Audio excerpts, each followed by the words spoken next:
Hey, book lovers, welcome back to Shelf Addiction, the podcast where we dive deep into the pages of thriller and fantasy reads. I'm your host, Tamara, and welcome to the monthly Shelf Download, your high-value intel into the book world delivered once a month, breaking down the headlines you need to know, the adaptations everyone's talking about, what's on my currently reading shelf, and more. From industry news to the buzziest new releases, I'm doing the research so you don't have to. If you're a book lover who wants the ultimate download, grab your headphones. It's time for the briefing. But first, a quick heads up, if you crave the full visual experience and want to ditch the ads, head on over to Patreon. You'll unlock ad-free video episodes, exclusive after shows, and other bonus content. So we're going to kick things off with the industry news that has been the biggest, loudest thing in my feed lately. Starting May 2026, Kindle devices from 2012 and earlier will lose all access to the Kindle store. If you have an older Paperwhite, say the first version, or a keyboard Kindle, make sure your library is downloaded now. Do not factory reset them or they will become permanent bricks. Now look, I understand that technology gets outdated and things need to be updated and upgraded. I get it. I'm a tech girl. I have all the things. I'm an early adopter of a lot of things when it comes to tech. But in this case, I do feel like it's a little bit of a money grab. It's a little bit greedy. It's giving greed, Amazon/Kindle. There are 13 models affected. 13. And I'm going to be honest, I have a Kindle Basic right here in my hand from 2012. Yeah, the battery's dead because I use a newer Paperwhite. Like I said, I like new tech, but I keep this around for vacations. When I go on vacation, I take this one because if I leave it somewhere or I step on it or sand gets in it, my feelings aren't going to be hurt. So there's a purpose for using old devices. And why wouldn't I want a new book on an old device? That's crazy. That's crazy that I can't use this device that's perfectly fine. There's nothing wrong with it to still download new books. That's insane to me. And I already have a new device. So now you're telling me that you're bricking this. I can't do anything with it. And let's not talk about all the tech that's like in the trash all over the world. I just feel like it's just not necessary. It's not necessary yet to like cut people off. I personally feel a way, and I'm sure people who have their older Kindles, heck, I know someone that still uses like this older version of the Kindle on a daily basis. This is their daily reader. They didn't upgrade, they didn't get anything else. And so now for them to even access Kindle Unlimited books, they're going to have to get a new Kindle. That's wild. That's wild to me that you're forcing that. Yeah, it's giving greed, you know? So you can't connect to the Kindle store in any way to browse, buy, or download new, free, or borrowed books. You can't even use Libby with it, y'all. So while existing content remains accessible, you can't re-download books from the cloud or sync reading progress. So you can't even really use it. Even if you download all the books, you want to sync your reading progress somewhere, it's not going to happen. It's a permanent lockout if for any reason. Like let's say I want to give this to someone, I'm going to get a new one. If you deregister this device or if you factory reset this thing after May 20th, it cannot be re-registered or used. That is the brick of all bricks if I ever heard. So decide what you're going to do. You know, some people are looking at alternatives. They are looking at other brands, not just Barnes and Noble, but they're looking at like the stuff that's from China, you know, those devices that everyone is like decorating and calling purse e-readers, you know, that stuff is cute. I mean, honestly, those devices look really handy. They have color versions, Paperwhite type versions. I don't even know the brand right now because I'm not in the market to buy it, but I keep seeing them in my feed. People are looking at other ways to ditch Kindle, which is like, honestly, it's warranted and it's fair. But there's a downside to that. Like, if you are a person that just really loves Kindle Unlimited books, you like to support the indie authors, that's going to be a downside for you if you leave Kindle. If you leave that infrastructure, you know, you'll lose Kindle Unlimited. But I guess the good thing on those other third-party devices, you can use the Kindle app, so it still works out in that way. But if you switch to Barnes& and Noble, yeah, they have their own kind of like version of Kindle Unlimited. I don't even know what it's called because I don't partake in Barnes& and Noble, but I'm thinking about it because I don't know, I'm kinda just sick of Amazon right now. I'm sick of them. They are just doing too much, way too much. So yeah, I wanna know, where do you stand with this? Do you think, well, 2012 is too old and, oh, well, those devices just aren't supported. That's life. Tough shit. Or do you think that they're being a little greedy by trying to force everyone to upgrade to their newer devices? This is a time where money isn't plentiful for a lot of people. The people that are hanging on to these older Kindles, there's, a reason why they haven't upgraded. Mine's is more for, to have a spare, but a lot of people honestly cannot afford a new Kindle right now and would not spend the money on a new Kindle right now. And a little $20 credit is not going to be enough. So yeah, tell me where you stand. Am I making much of a big deal of this, or is Kindle doing too much? Let me know. So up next in the news, actually, this is really interesting. I was Googling and looking for things to talk about. And the Bologna Book Fair, which is April 13th through 16th, so it's going on right now as this podcast is being posted. But yesterday, I heard that there was a panel which discussed how romanticy is pushing 12 to 15-year-olds out of the YA section of reading because 74% of the buyers are adults. So YA romanticy is read by and large by adults. So does this mean that the authors are writing these books to feel more adult-like, or are they not? The question is young adult even for young readers anymore? Or is it for adults? Is it adult light? What do you think? Because I'm torn on this topic. So I feel two kinds of ways about this.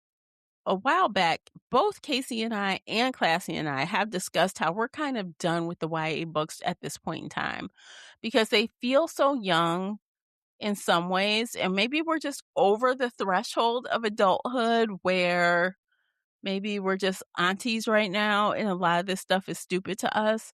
So for us, a lot of the YA still feels young. But if I think about how they're trying to sell and market the books and the things that are actually happening in the books, generally speaking, outside of the character behavior, yeah, a lot of the times those are adult themes. So the characters, they still act young. They still have this young mentality about them, but the situations they're dealing with are pretty adult. And for some parents, that may be a little too adult, as they say, adult light.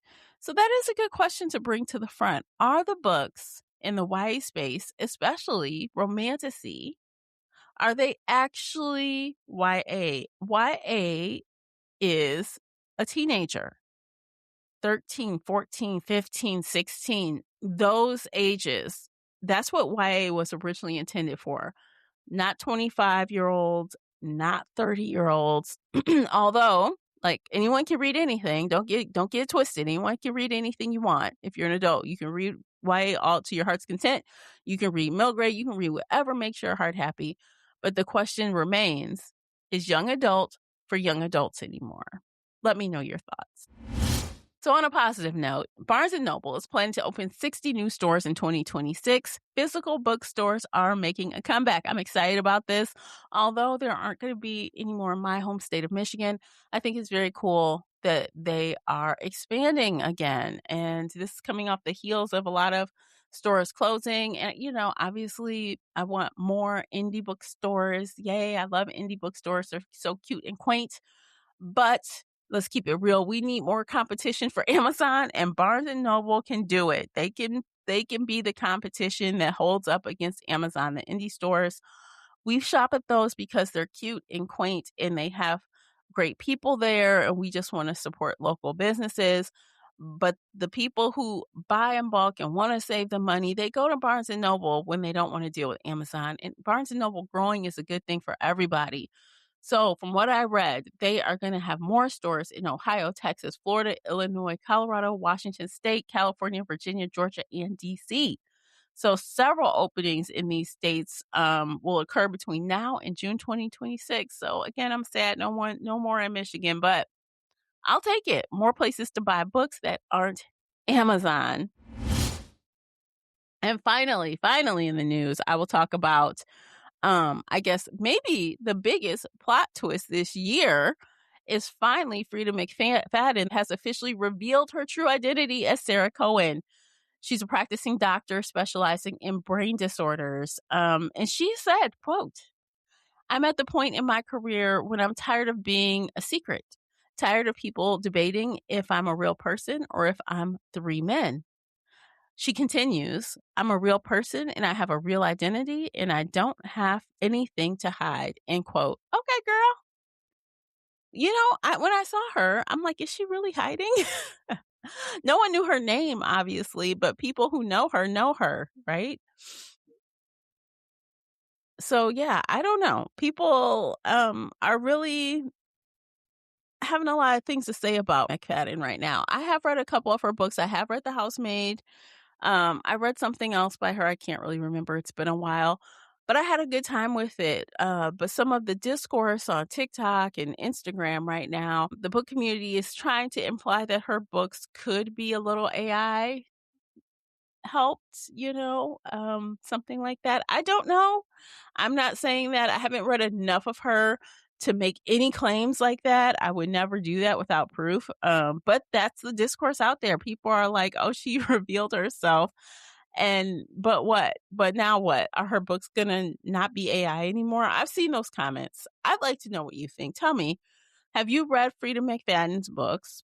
Several of them, enough to kind of form an opinion of your own about if her books are AI or not? Or is she just one of those authors that can just turn books out in seconds? Because this woman has a ton of books. I feel like, how is she even practicing medicine right now with the amount of books that she is kicking out? Like, it seems like every 6 months she's got something new. That's neither here or there. Sarah Cohen, welcome to the book world. I wonder if people will even notice your new name or if you'll use it at all, or will you continue being Frieda McFadden, which she probably will. I guess just the secret's out the bag. All right, let's talk about a little page to screen action. First up, I want to talk about the fact that the official trailer for Sunrise on the Reaping from Lionsgate has finally dropped. It dropped a couple days ago. I was excited to see that, and now I'm excited to read the book. To be honest, after the last prequel, I didn't love the book. I thought it was fine. I thought it was okay. And the adaptation was also in that fine/okay territory. For whatever reason, I did not love it. So I was kind of like, I don't know if I want to read another prequel. I don't know. So I kind of put it on the back burner. I heard it was good. I heard people enjoyed it, which is great. But now that I've seen the trailer, man, the trailer, it pulled me in. I love all the younger versions of these characters. So we're seeing characters that we know from the Hunger Games, just the younger versions of them.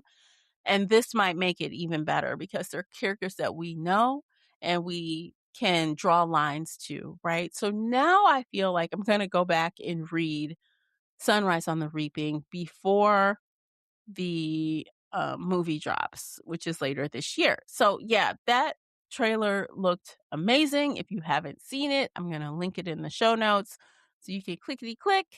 I did share it on our Discord. So, hey, you should join the book club so you have access to the Discord, because the minute I see hot stuff, I drop it in that Discord. So if you have been under a rock or just not on socials or not watching YouTube or anything, that trailer is out. You should go watch it.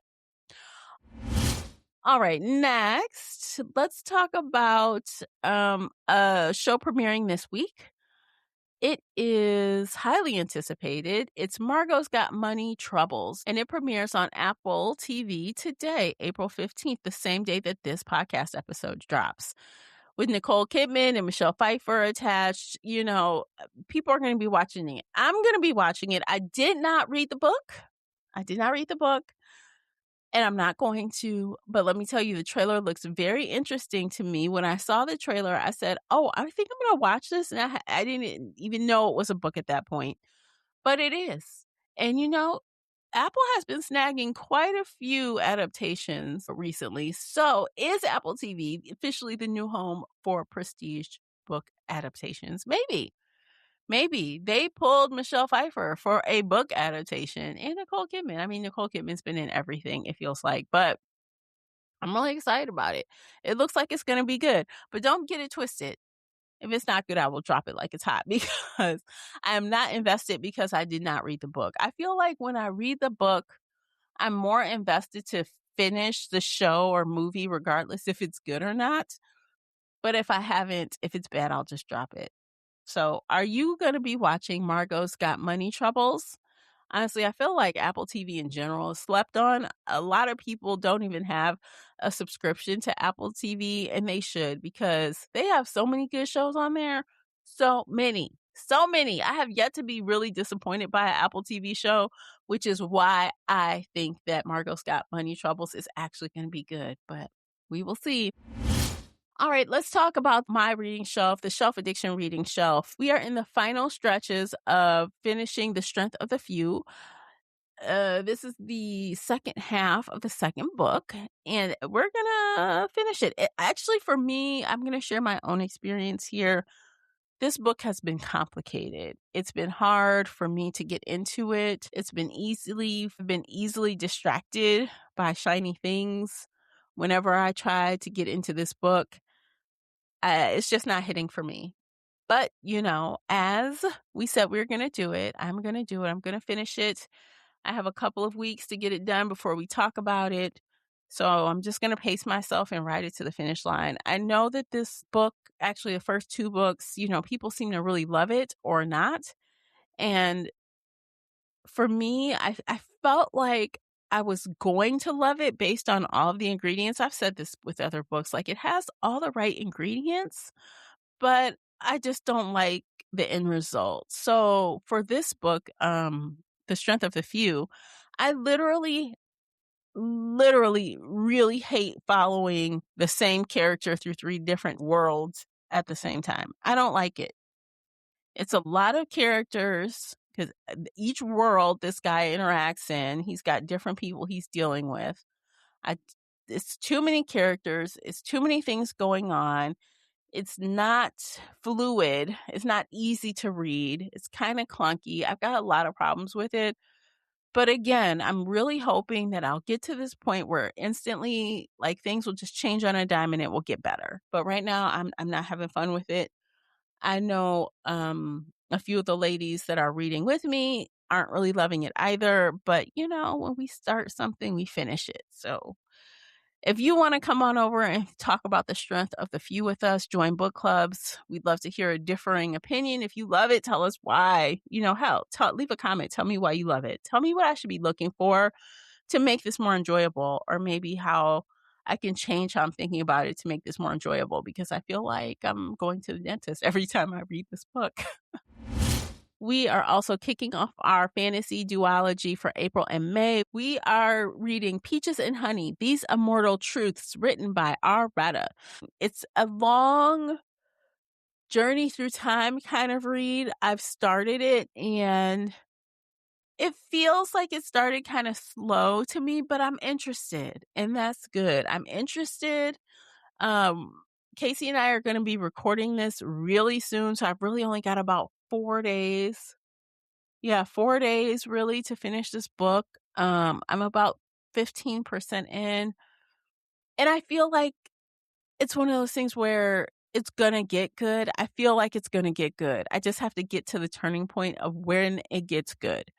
So it's an interesting premise for sure about immortality, long lives, people not being human exactly. But again, it's called These Immortal Truths. So we're talking about immortals that live forever. Something's cooking, I can tell, but I just don't know what quite yet.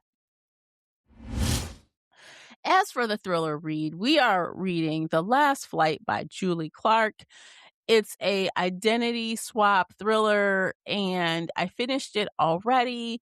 And I I liked it. I liked it. You know, we've had a good time with Julie Clark books, and I think this podcast episode is going to be a fun one to listen to. If you read other books by Julie Clark, you know, we're kind of late to the party on this one. We read her newer stuff first, but it's a good time. It's enjoyable. So yeah, definitely check out The Last Flight if you haven't, and stay tuned for that book chat coming, I think, next week, actually. So yeah, it's coming real soon. On my own, honestly, I'm working so hard, y'all. I'm working so hard all day, every day. I've got really nothing else on my agenda to read this month. I just need to finish these two books now. I have to finish These Immortal Truths, and I have to finish The Strength of the Few. And being that we're right at the midway point today of the month, this is more than enough. It's going to take everything in me to get these 2 books done, just because, you know, my time isn't my own anymore. I'm hoping that in May, I'll be able to incorporate a couple of things that I just want to read for fun, at least one book. You know, we'll see. We'll see how things shake out. What's on your currently reading shelf? What are you enjoying, not enjoying? What have you finished already this month that you just loved, or hated? Tell me all the things. I want to know. Okay, everyone, let's look ahead into May, into books that I'm looking forward to. I actually am really excited about this one. The first one, I used to love Veronica Roth. Her books are so good. I actually have them right there on my wall behind me. I have the Divergent series behind me. I really enjoyed that so many years ago, but I'm super excited to see that she is starting something new, expected to publish May 12th. It is her adult dystopia romance. Yes, dystopia romance is back. And Veronica Roth is back as well. The book is called Seeking the Traitor's Son. Of course, they are releasing a deluxe edition to start. I'm so tempted. I'm so tempted, y'all. But you know me, and you know I'm trying not to buy books until I've read it first. And then if I love it, then it goes onto my shelf. I don't want to buy something and then it be bad. I'm just like, oh, I'm so scared of that. But it is beautiful with, you know, sprayed edges, and it's an epic. It's being described from the publisher as an epic romance dystopian fantasy. And yeah, Veronica Roth is a New York Times bestselling author, and we all know Divergent. We all know. We all know. So this could be really good. I hope that it meets my expectations, and yeah, it's all the things. Let's see, I can give you a little bit of information on what the synopsis says. Alechi An did not ask for destiny to find her. She's happy with her life as a soldier, defending her small country from Telsar, a powerful nation who worships a deadly fever. A fever that blesses half of its victims with mysterious gifts. But then she's summoned to hear a prophecy. Her and the most ruthless Telsar general, Rava Vidar, brought face to face, and they learn that one of them will lead their people to victory over the other. But they don't know which. And at the center of both of their fates, a man that Alechi is told she will fall in love with. In just one day, Alechi's old life, her job, her purpose, her future is over. And she and Rava are destined to collide, with the fate of their nations hanging in the balance. And when they do, only one will be left standing. Alechi intends to make sure it's her. All right now. I'm hoping I'm saying that name right. When the audiobook comes out, I will check, because I'm sure I'm saying Alechi An wrong, probably. And Telesar. Well, Telesar looks like it's spelled like Telesar, so that might be right. And Rava looks like Rava. Rava Vidar. That looks, hopefully it's phonetically how it sounds. But we shall see. It's 432 pages. And again, it comes out May 12th. Is this on your watch list? Do you plan on reading Seek the Traitor's Son? You know what? I gotta mention this one. We just got finished talking about Frieda McFadden. And like clockwork, I told you she would have another one out, and she does. May 26, 2026, The Divorce is coming out. This is expected to be a popcorn thriller. Just like all the rest of hers, kind of fun and not too deep. Expect a good time, expect some drama, high level of drama for sure. But also, if you go on Goodreads, FYI, there is a giveaway open for 15 days. 5 copies are available. Just a heads up. And again, this episode is going up April 15th. So you have until April 30th to enter this giveaway for The Divorce by Frieda McFadden over on Goodreads. It's 368 pages, so it's short and quick. And, Frieda is the queen of popcorn thrillers. This one is about a marriage dissolving into a dangerous game of vengeance. So, yeah, that sounds fun. That sounds like appropriate summer reading. A little murder, a little torture, all good things. That's funny. I don't know why I said it like that, but y'all know what I mean. McFadden always hits the bestseller list, and I'm sure this will as well. And I'm sure it will follow her twist formula, and it probably will hold up for those that like her. Last but not least, we are going to conclude the May releases with Carissa Broadbent. She is back with the 5th book in the Crowns of Nyaxia series. It is called The Lion and the Deathless Dark. I have read a good amount of these. I am behind. I have to admit, I did not read book 4, The Fallen and the Kiss of Dusk, but I want to. But yeah, so I've got to get this moving. I'm really curious about this. I think people are still enjoying them. This series is a heavy hitter. People always enjoy it. And I think actually, now that I think about it, I know it's, in quote unquote new adult, but I wonder if this kind of ties back to that age gap discussion I was sharing with you earlier. Like, this might be one of those aged up fantasies that adults like, while younger teens are being kind of left out of this story because it's so adult. But maybe not. Again, it's called new adult, not young adult. So this might be in that gray area. But I enjoyed it. I enjoyed the previous books in this series. And I'm sure this one will be good too. I'm really excited. Of course, the cover art for these books is chef's kiss. Every time, I'm telling you, these books are gorgeous. Whoever is designing them, they look amazing. They're like ethereal. They've got, this sword, and they've got the colors. They've got this like gold kind of thing. I don't know. They all just look really nice. I am really drawn to the cover art. I think that the art team has done a great job with these. They all have the same vibe. You can tell it's a new arc of the story because books 1 and 2 have a certain color palette, and then books 3, 4, and 5 have a different color palette, but they still are in that same family. So you can tell they're the same series. They did a good job with it. So I'm really excited to see what people are saying about The Lion and the Deathless Dark, but I do have some catching up to do before I get to that. So yeah, this is definitely going on to the TBR. It's just a matter of when. Actually, I would love to catch up with these this summer. Maybe I might. Maybe I'll make that a side quest on Shelf Addiction. Now that we are finished with The Strength of the Few, maybe the side quest will be to catch up on this series, because we did do books 1 and 2 a few years ago on the podcast with the book club, and we kind of just left it there. This might be a fun summer side quest. We'll see. You'll want to join the book club over on the book club's app. And yeah, you can join us for that if we end up doing it. Yeah, we'll see. There's so many things I want to do. All the things I want to do. So who knows what's going to pop up over there. That's the April download. If you made it to the end, I want to see who the real ones are. Drop a peach emoji in the comments on YouTube, Spotify, or head on over to the latest post on Instagram. The account is @ShelfAddiction. It'll be our secret signal that you're a part of the Full Shelf Club.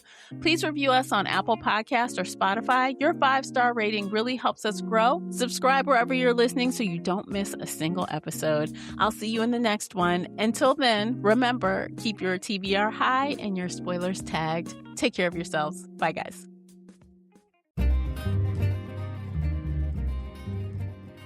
Did you enjoy today's episode? If so, please head over to Apple Podcasts or Spotify and leave a positive 5-star review. It's a simple action that makes a big difference. You can also like this episode on your favorite podcast player or share it with your fellow bookworm friends on social media. Joining the Shelf Addiction Patreon family is another way to support us. For as little as $2 a month, you can help our team create even more amazing bookish content. If Patreon isn't your thing, consider becoming a supporter on the Spreaker app for just $5 a month and gain access to exclusive audio-only content. You can find me everywhere, including Instagram, X, and TikTok under the handle Shelf Addiction. Join our book club of the same name on the book club's website and app, where we discuss all things bookish and more in a safe space. The Shelf Addiction podcast is a part of the Nerdy Maven Network. Thanks for tuning in.